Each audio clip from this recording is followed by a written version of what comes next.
ஒரு சிறிய ஊரில் ராமு என்கிற வணிகர் இருந்தார். அவர் மிகவும் புத்திசாலியும் திறமையுள்ளவரும் ஆவார். ஒரு நாள் ராமு வியாபார விஷயமாக வெளியூர் சென்றார். அவருக்கு நடுவழியில் பசி மிகுந்தது. எனவே அருகிலிருந்த ஒரு உணவு விடுதிக்கு சென்றார். ஒரு பெண்மணி அந்த விடுதியை நடத்தி வந்தாள். அம்மா, எனக்கு பசி தாங்கவில்லை, கொஞ்சம் சாப்பாடு கொடுங்கள். எல்லா சாப்பாடும் தீர்ந்து விட்டது, ஒன்றுமில்லை. பசி காதை அடைக்கிறது.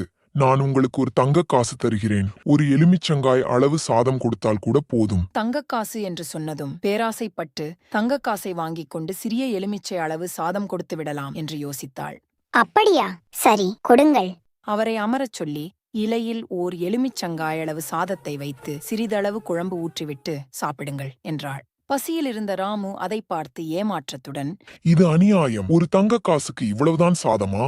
இதனால் என் பசி அடங்குமா? நான் தான் எதுவும் இல்லை என்று சொன்னேனே. நீங்கள் தான் ஒரு எலுமிச்சங்காய் அளவு சாதம் கொடுத்தால் போதும் என்று கூறினீர்கள். அப்படியானால் என் தங்க காசை திருப்பிக் கொடுங்கள். ஒரு தங்க காசுக்கு ஒரு எலுமிச்சங்காய் அளவு சாப்பாடு கொடுத்து ஏமாற்றுவது நியாயமில்லை.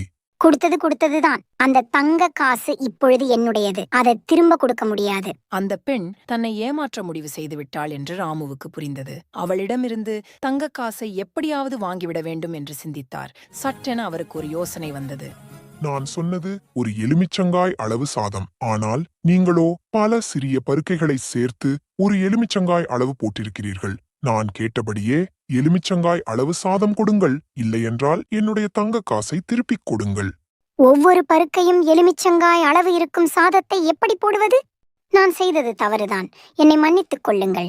நான் உங்களுடைய தங்க காசை திருப்பிக் கொடுத்து விடுகிறேன். ராமுவும் சிரித்துக்கொண்டே தங்கக்காசை வாங்கிக் கொண்டு நியாயமாக நடப்பதுதான் நல்லது என்று கூறிவிட்டு அங்கிருந்து சென்றார்.